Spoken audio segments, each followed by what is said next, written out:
Is it round or flat? Don't ask a brat. Results from a new study reveal a third of young American millennials aren't sure that the Earth is round. National poll found that 18 to 24-year-olds are the largest group in the country who believe the Earth could be flat. It seems the older you get, the more you believe the Earth is round. Here's what 18 to 24-year-olds said when asked, do you believe the world is round or flat? 66% have always believed the Earth is round, yippee. 9% always thought the world was round, but more recently became skeptical. 5% always thought the world was flat, but more recently had doubts. Good for them. 4% always believe the world is flat. And apparently young millennials are behind the push. It comes as this man tried to launch himself into space on a homemade rocket to prove the theory. He just tested that rocket not long ago. I remember the day we brought this to you. Yeah, well, when people tell the youth to fight the power, they don't mean Copernicus, right? I mean, there's some things that we can look at here and all understand that we're on the same page. But I would say that people should have a better understanding of why it is they believe what they believe. Because, for example, okay, we can all agree the Earth is round, but you ask people about climate change, and they'll just say, because the answer really is because all the smart people say so. And that should never be your baseline of why you think something is or is not true. I did not think I'd get applause for that, by the way. That was nice. So Buck just said the Earth is flat. That is freaking me out. All right, Kat. Encouraging skepticism about what you've been taught. For the serious students here at the conference, and this has got to a point now where it's becoming real. It all comes down to proof. When it comes to science, there's things you can test right now, right? Fire burns, water's wet, drop something, falls to the ground, that appears to be gravity. Those are things you can test, right? But the curving horizon, the sloping sea level, the spin of the Earth, unless you can see these phenomena with your own eyes, they may not be true. A lot of people are going, this is crazy, right? But think about this. For the last 20, 25 generations, this is what we've told people. Unlike what we've been told in school, some flat earthers imagine the Earth looks like a snow globe, round but not sphere. The North Pole is at the center of most flat Earth maps, with the ice of Antarctica holding everything in. So are you certain this is what the Earth looks like? Pretty sure. Almost. I mean, there are some details to be worked out, sure. Those iconic blue marble images seen from space, flat earthers denounce them as fakes. Because it seems like this conspiracy that the Earth is flat is picking up steam, and I don't even know who that would benefit. The globe makers, I guess, the globe barons. But it just seems crazy to me because how many people you would have to keep that conspiracy going? Because you fly to China, you didn't get to an edge. Yeah, you didn't. You didn't get to the edge, and you sent astronauts with, then they did pictures, and they showed a globe. So this is a big conspiracy, Tyrus. Some flat earthers actually believe astronauts are just actors, part of a huge conspiracy going back to those very first steps on the moon. It's one small step for man, one giant leap for mankind. You don't believe that they've gone to space? No, not at all. The rockets go up, sure. There's nobody in them. This is what happens when you answer text questions with selfies. That's exactly what this is. They didn't read this. Is the Earth? Yes. Like, this is the problem with, they just say things. They're like dogs chasing tires. They just do whatever. I'm not taking a test. You said you're crushing it. I am. You're the unicorn of the group. Thank you, I Congratulations. knew it. The rest are sheep. Wait, am I stuck in that group? You might be. Damn it. Yes, I think you might. Well, there's two unicorns in every thing. Unicorn. All right. The Earth is round. Enough bashing unicorns. I think life would be easier if the world was flat, and here's why. Think about how much easier it would be to throw stuff away. Push it over the side. Yeah. Flat Earth was accepted as certainty until science and sailboats said otherwise. And one of the rules of power is you never admit that there's someone bigger than yourself. But it wasn't until 2015 when this guy, Mark Sargent, posted his Flat Earth clues. Part of a series of clues that can help you get your head around both the design of the flat Earth system we live in. Think of the mystery of the Earth's underside. That'll be like the coolest place to go. Hey, where are you going? Me and the wife, we're going to the Earth's underside, because if it's flat, there's got to be something underneath, right? New Jersey. New Jersey? That's right. They're clapping their own state's demise. This is going to be fun. It's why many of them do their own experiments. Daryl Marble packed a level on a flight to test if the plane was flying parallel to a flat Earth. So there's going to be some science-y people who say that is a real Bobo experiment. They have. That's a little basic. I know. It's so simple, it'll go right over your head. The credo for many of these believers, check it out for yourself. Go out and test. You just want them to ask the questions. Why do you believe what you believe? And let you go from there. Because I could tell you something, and then you just look at me and say I'm crazy. A lot of people watching this are going to be like, that man is crazy. I'm sure they probably do. And I would say, well, they're crazy for not testing what they think they believe. I think life would be easier if the world was flat, and here's why. Think about how much easier it would be to throw stuff away. Push it over the side. Yeah. Just walk over, drop it off the edge. You live at the edge. No, but you know what? It's like because the Earth is round, you can never really throw anything away. It goes in the Earth. We could Also, by rocket the it way- into space. Yeah, but then it just gets into this orbit. And we'd be a lot smaller for the purposes of asteroids hitting us. Think about it that way, Yes. right? A lot You thinner. know what? I'm so sick of you and your edge privilege. The flat earthers have many, many more, This is what returns to Earth. which is why I thought someone who's actually seen the Earth from space might have some answers. 1 + 1 is? 2, What color is the sky? blue, And the Earth is? round. Just like it is here, this model of it. Professor Mike Massimino spent more than 20 days in space and worked on the Hubble telescope. So when you looked at the planet, what did it look like? It looks round, folks. It is round. My eyewitness account, and I looked at it as much as I could. It is round. For more, let's check in with a young millennial for a comment. Come on, Snogs. Don't think about it. You just gotta go.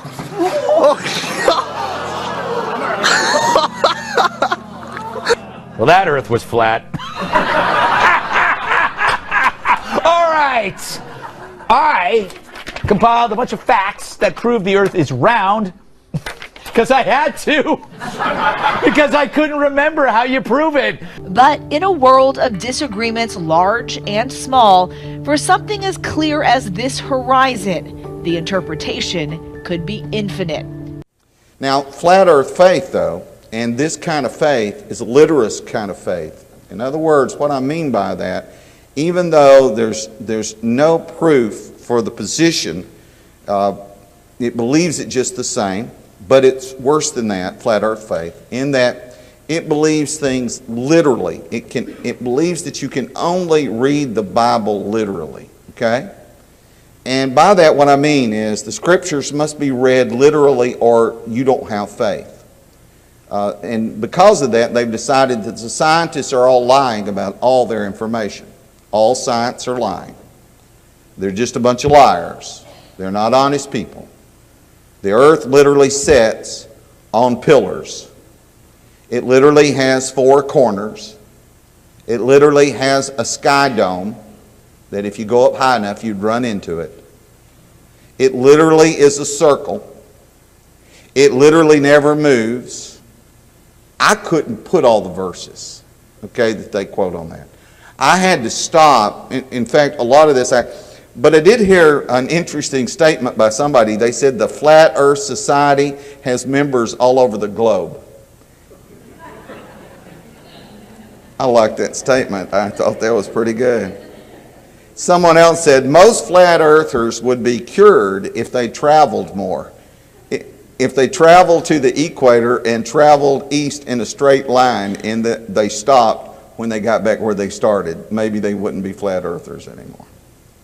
But I don't want to make fun. I just think it's interesting because it's the problem, and this is what I want to deal with, is this concept of literalism. And I believe this will help you. If you understand what I want to teach tonight, if you understand this, this will change the way you read the Bible. It'll change the way you study the Bible. Because we need to actually grow up. If we lean into that flat earth stuff, it's time to grow up. Put our big boy shoes on and our big boy underwear on and really just grow up, okay? It's time. If you read them literally, The earth is flat, it has four corners. And they're right, and there's a dome above it. But folks, literalists are confused by the genres of God. They don't understand the concept of, apparently, literature genres. There are all kinds of genres in the Scriptures, and if I were to give you all the Scriptures here, if you thought that was a big list of Scriptures, you wouldn't even begin to imagine how many Scriptures I have. My outline tonight is ridiculous how thick, but if you want a copy of it, I'll get you a copy later. You're welcome to read them all, okay? I'm not trying to hide anything, not trying to pull any wool over anybody's eyes, but there's a thing called accommodative language. And that's words that get the primary message across without regard to stretch literal details. The goal of the writer is to get the message across effectively. And if you don't understand that concept, that God has to speak to you in a way because your mind is way down here and his is way up there above the sky in his brilliance and his understanding. He has to talk to you baby talk. And by doing that, he has to use accommodative language because you can't understand the math he knows. You can't understand the science he knows. So he uses accommodative language. Another thing he uses is allegory. That's symbolic representation, such as a blindfold figure holding scales as an allegory of what? Justice. Euphemisms.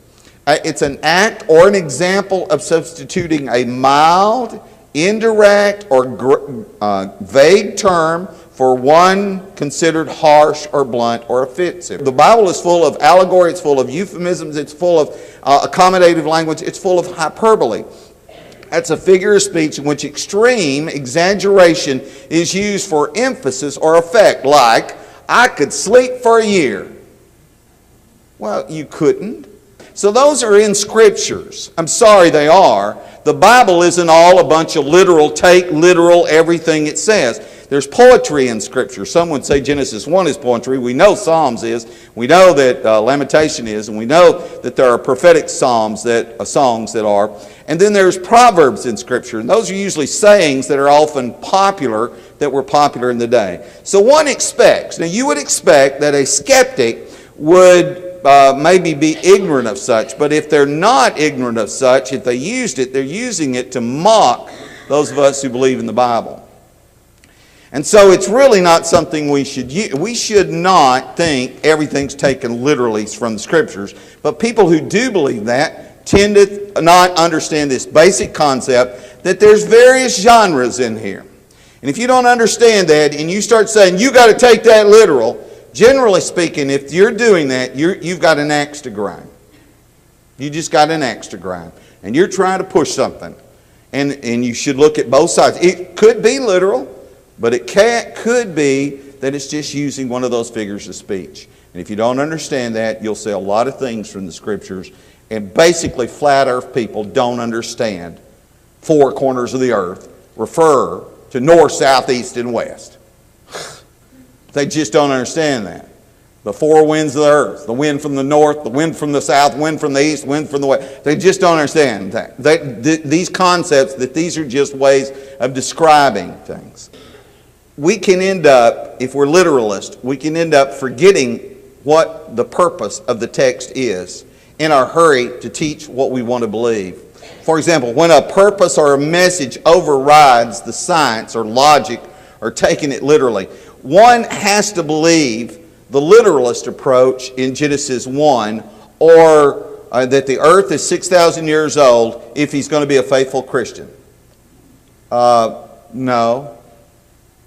You can be a faithful Christian and not believe that. Oh, but you have to. Well, the Bible doesn't actually say it was 6,000 years ago. You have to calculate that, first of all. Okay? You have to calculate that. There's no ever any number given in the Scriptures. So the earth may be. That may be exactly right. I'm not in a position to argue it. It may be exactly right. But that you have to believe it that way is taking the literalist position. And what the problem with that is that you're misunderstanding. Genesis chapter 1 was not meant to be a scientific book. Genesis is not meant to be a scientific book. It's a theological book. It's teaching theological ideas. And while one may recognize that there's some ideas there that are kind of scientific, you need to understand that God had a greater purpose in writing that than teach science. That wasn't why he wrote it.